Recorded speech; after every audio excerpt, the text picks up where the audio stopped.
What's good, peeps? Thanks always for passing by the channel. Much appreciated. Hit that subscribe button if you guys are new. All right, a final thoughts video. Saul Canelo Alvarez, the middleweight champion, will be jumping up 2 weight classes to take on the light heavyweight champion, Sergey the Crusher Kovalev, a fight that will take place in the early hours of tomorrow morning live on DAZN. What's your thoughts, people? What's your gut feelings right now? I feel like it's changed somewhat.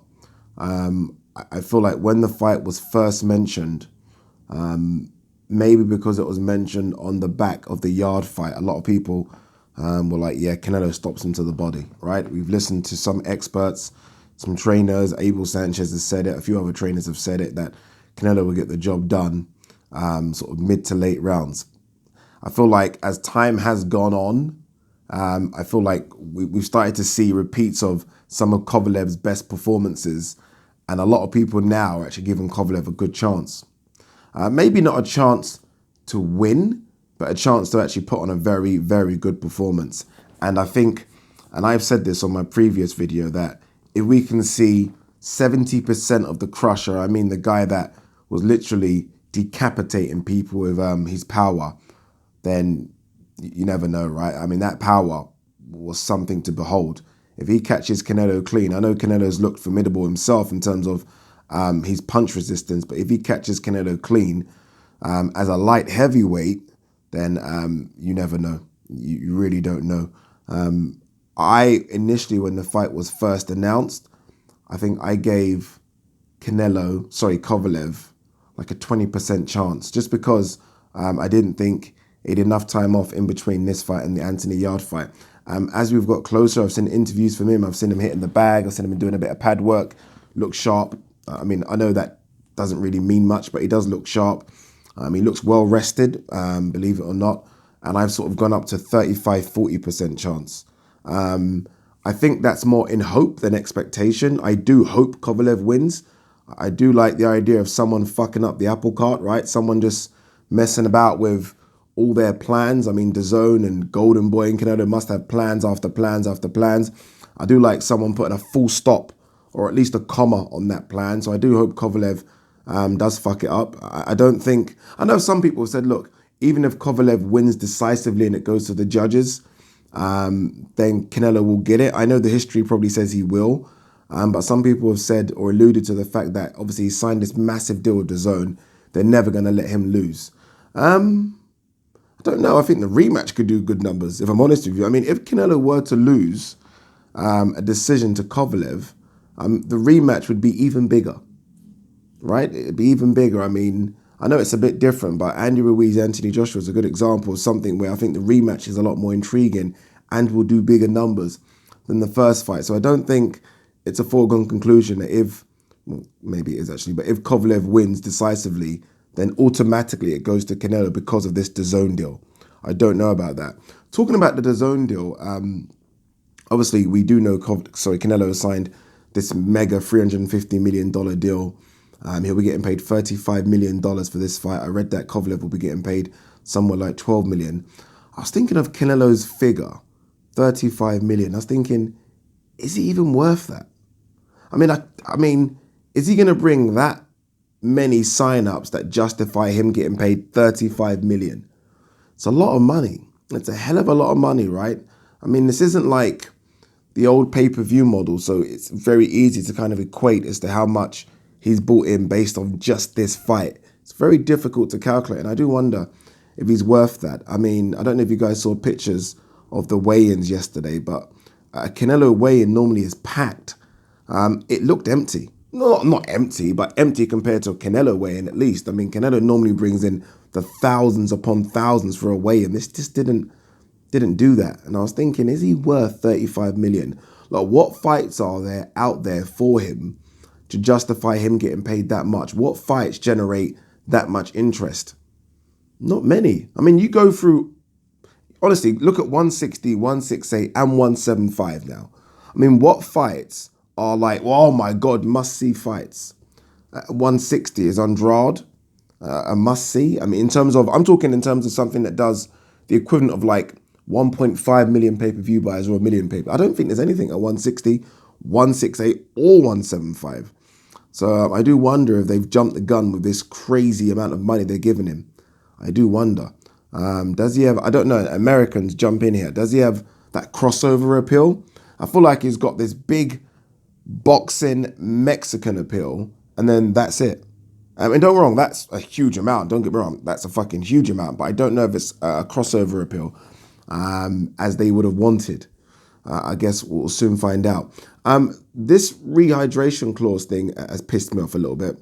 I heard whispers about it. You guys go back and check the videos. I did mention it in a video way back when, that there probably will be a rehydration clause, that I'm hearing whispers of a rehydration clause. They kind of kept it under the rug, right? No one was talking about it. Kovalev didn't mention anything about it, nor did his trainer, Buddy McGurk. No one talked about it.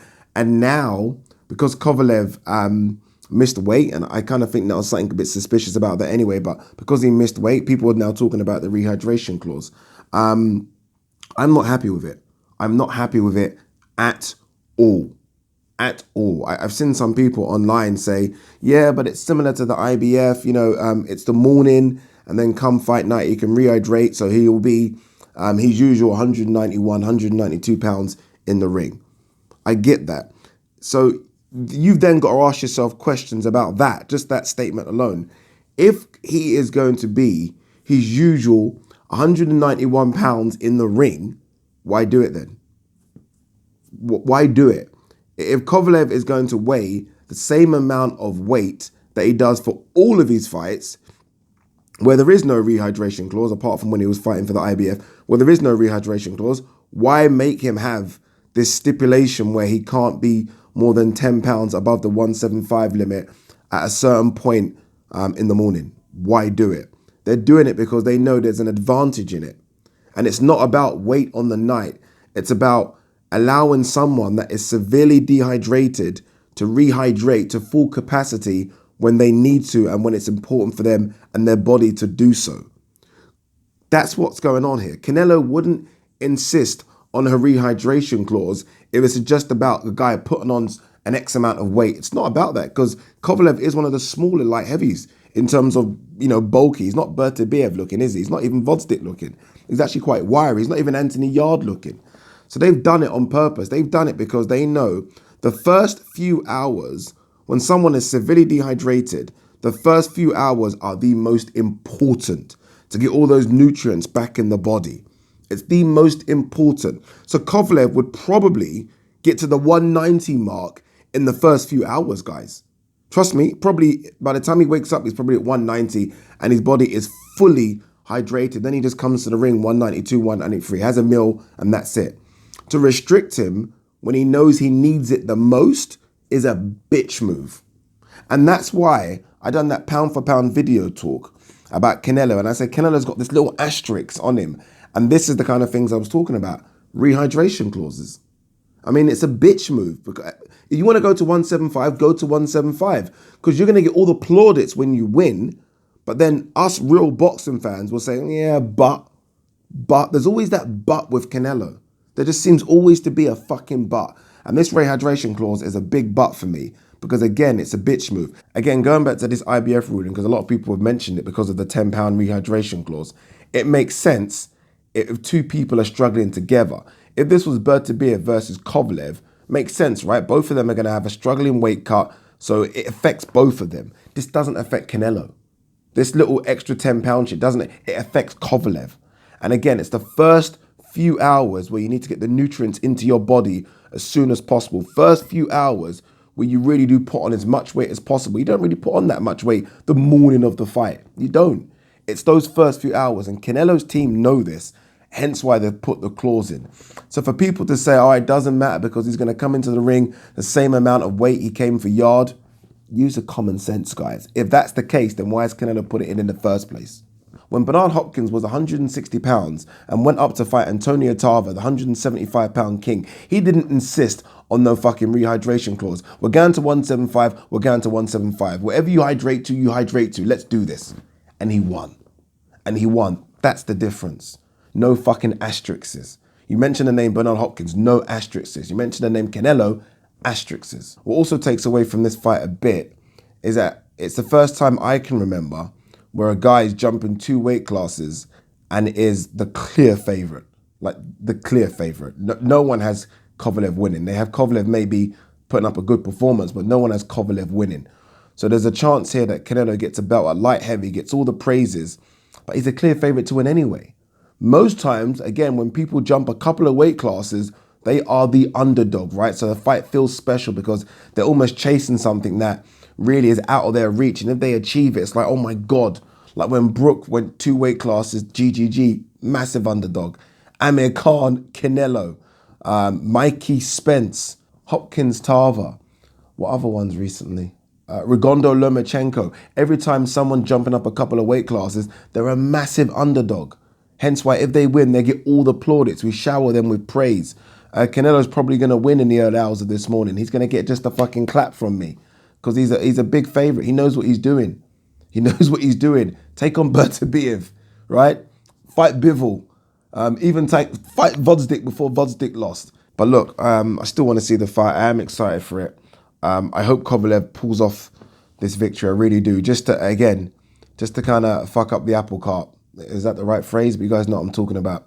What do you guys think? What round are we talking if you're thinking Canelo? Do you think it goes points? I think it goes points, if I'm honest with you. I mean, every fight, tough fight that Canelo's had, where he's not expected to blow the man away, has gone points. GGG points, right? Danny Jacobs points.